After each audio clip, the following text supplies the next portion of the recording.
છે. તમે અહીંયા આપણે જો ગયા લેક્ચરમાં જ વાત કરી હતી કે જો પ્રકાશનું કિરણ સીધું આપાત થાય, જો પ્રકાશનું કિરણ સીધું આપાત થાય તો આપણને વક્રી ભવન જોવા મળતું નથી. તો આપણને વક્રી ભવન જોવા મળતું નથી. એટલે કે આપાત કિરણ અને વક્રીભૂત કિરણ આ બંને કિરણો છે એ કેવા હોય છે? તો કે એક સરખા જ હોય છે, કારણ કે સીધા પ્રકાશનું ક્યારેય વક્રી ભવન થાય નહીં નહીં ને નહીં. એ આપણે ભણી ગયા હતા. ચાલો હવે આપણે આગળ જોઈએ બાળ મિત્રો.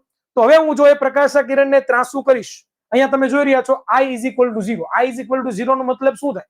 કે ભાઈ આપાત કોણને આપણે આ કહેતા હતા ને, તો I is equal to 0 નો મતલબ કે આપાત કોણ 0 ડિગ્રી હોય, જ્યારે આ લંબ સાથે આ આપાત કિરણે બનાવેલો જે ખૂણો છે ને આપણે આપાત કોણ કહેતા હતા. યાદ કરો, આપણે જ્યારે પરાવર્તનની ચર્ચા કરી ત્યારે આપણે જોયું.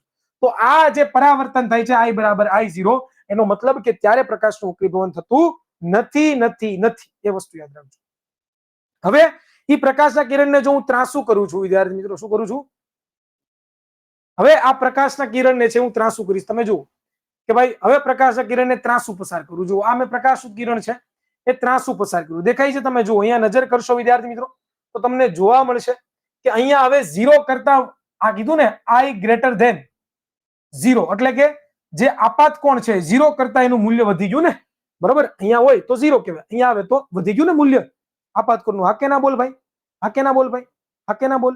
યસ સર, હા સાચી વાત છે, બરોબર. અહીંયા જુઓ તમે, અહીંયા જુઓ કે હવે આ સપાટીએ દોરેલો લંબ છે. માની લો કે આ સપાટી છે, આ અહીંયા ઉપર હવાનું માધ્યમ, અહીંયા કાચનું માધ્યમ, બરોબર? અહીંયા સપાટી. હવે તમે જુઓ અહીંયાથી એક પ્રકાશનું કિરણ આવી રહ્યું છે કે નથી આવી રહ્યું ભાઈ? એ જેવું આ બંને માધ્યમોને છૂટી પાડતી જે સપાટી છે એ સપાટી પાસે જેવું પોતે આપાત થાય છે, શું થાય છે?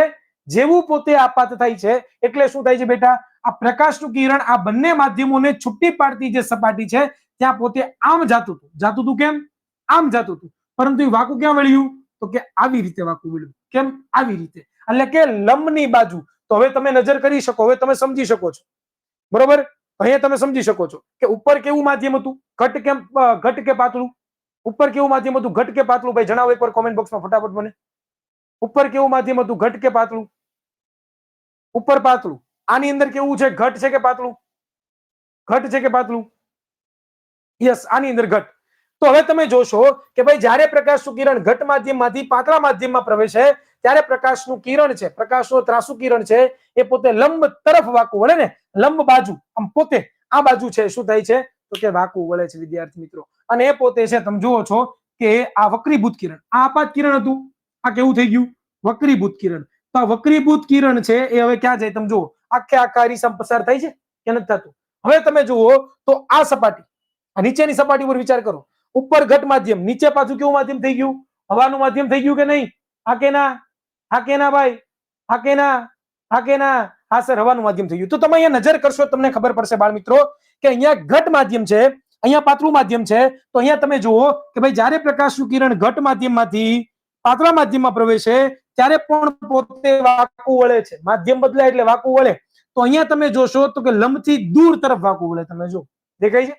આ લંબ હતો, આ લંબથી દૂર વાકું વળ્યું, આમ થઈ ગયું. તમે જોયું? દેખાય છે કે નથી દેખાતું? ખ્યાલ આવ્યો? ખ્યાલ આવ્યો? समझ में आ रहा है क्या बीडू? समझ में आया बीडू? जो एग्जैक्ट जो परफेक्ट जो તમે છે ને લંબથી દૂર તરફ વાકું વળ્યું. જો ડેન્સર ટુ રેરેડ, આ ડેન્સર એટલે ઘટ અને રેરેડ એટલે પાતળું.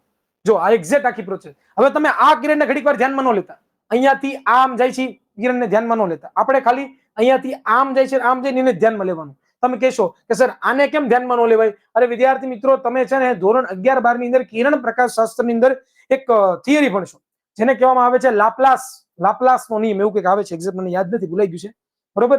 આઈ થિંક લાપ્લાસ કહેવામાં આવે છે. એ લાપ્લાસનો નિયમ ભણશો ને, બરોબર, ત્યારે તમને ખબર પડશે વિદ્યાર્થી મિત્રો કે જ્યારે કોઈ પણ પરાવર્તક સપાટી હોય, બરોબર, એ સપાટી ઉપર જ્યારે પ્રકાશનું કિરણ આપાત કરવામાં આવે ત્યારે એનું વક્રીભવન પણ થાય છે અને અંશતઃ પરાવર્તન પણ થાય છે. અંશતઃ વક્રીભવન, અંશતઃ પરાવર્તન પણ થાય છે. પણ આપણે અત્યારે કઈ ઘટના સમજીએ છીએ? વિરાટ ઇઝ કિંગ. હે ભાઈ મિત, તારું ધ્યાન આપને ભણવામાં. હે ભાઈ અહીંયા ટાઈમ પાસ કરવા આવે છે લા? હે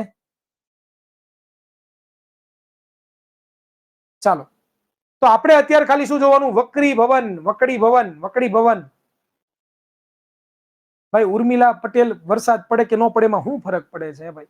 તું આમાં જયારે આમાં નહીં આવડે ને તો તારી ઉપર દુઃખનો વરસાદ પડશે. એટલે ભણતા હોય ને ત્યારે આડી વાત નહીં કઈ. બરોબર? પ્લીઝ ભાઈ તમન્ના જોશી, તારે હું એની વાતો કરવાની જરૂર છે ભાઈ? હે તું એટલી બધી મહાન થઈ ગઈ છો કે તારે મને તો એવું લાગે તમે કોમેન્ટમાં હતું કરવા લેક્ચરમાં આવો છો. ખોટા એક્સ્ટ્રા લેક્ચર ગોઠવીએ છીએ એવું લાગે મને ક્યારેક ક્યારેક. હે તો અત્યારે આપણે આ કિરણને નહીં જોઈએ, આપણે ખાલી નીચે જે વક્રીભવન થાય એને આપણે ચર્ચા કરીશું. બરોબર?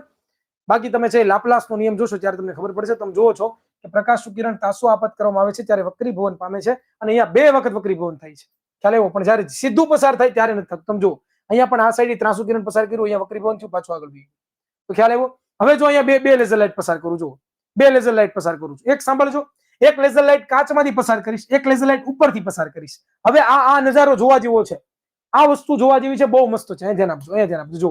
જો ભાઈ અહીંયા ધ્યાન આપો, બહુ મસ્ત છે. જો અહીંયા તમે જોશો, જો તમે 2 લેઝર છે. હવે એક લેઝર છે ને એ 2 લેઝરને પસાર કરી, એક લેઝરને છે ને હું કાચમાંથી પસાર કરી, એક લેઝરને કાચની ઉપરથી પસાર કરી. તમે જોજો, તમને કંઈક જોવા મળશે. દેખાય છે તમને કંઈક ઘટના જોવા મળી? જો એક લેઝર મેં ઉપરથી પસાર કરી છે, જો ફરી એકવાર જુઓ, ફરી એકવાર જુઓ, આ તારીને જુઓ કેમ બાકી. તો જો એક લેઝર છે, આ ઉપરની જે લેઝર છે એ કાચમાંથી પસાર નથી થતી, એ ઉપરથી પસાર થાય છે, કાચની ઉપરથી. જ્યારે બીજી લેઝર છે તમે જુઓ કે કેમ પસાર થાય છે? કાચમાંથી. તો જ્યારે બીજી લેઝર કાચમાંથી પસાર થાય તો પહેલી વખત એનું વક્રીભવન થયું એટલે પ્રકાશનું કિરણ વાંકું વળ્યું. અહીંયા પાછું સપાટી આવી તો આ સપાટી પર પાછું એ વાંકું વળ્યું, તો અહીંયા પાછું એનું વક્રીભવન થયું. તો વક્રીભવન થયું, તમે જુઓ કે અહીંયા તમે આ પ્રમાણે જોશો તો આ કિરણ અને આ કિરણ બંને એકબીજાને સમાન હે, આ કિરણ અને આ કિરણ બંને એકબીજાને સમાંતર છે કે નહીં? હા કે ના ભાઈ? હે પરંતુ ખાલી શું થયું, આ કિરણ આ સાઈડ થોડુંક શિફ્ટ થયું, એમ કહેવાય કે ન કહેવાય?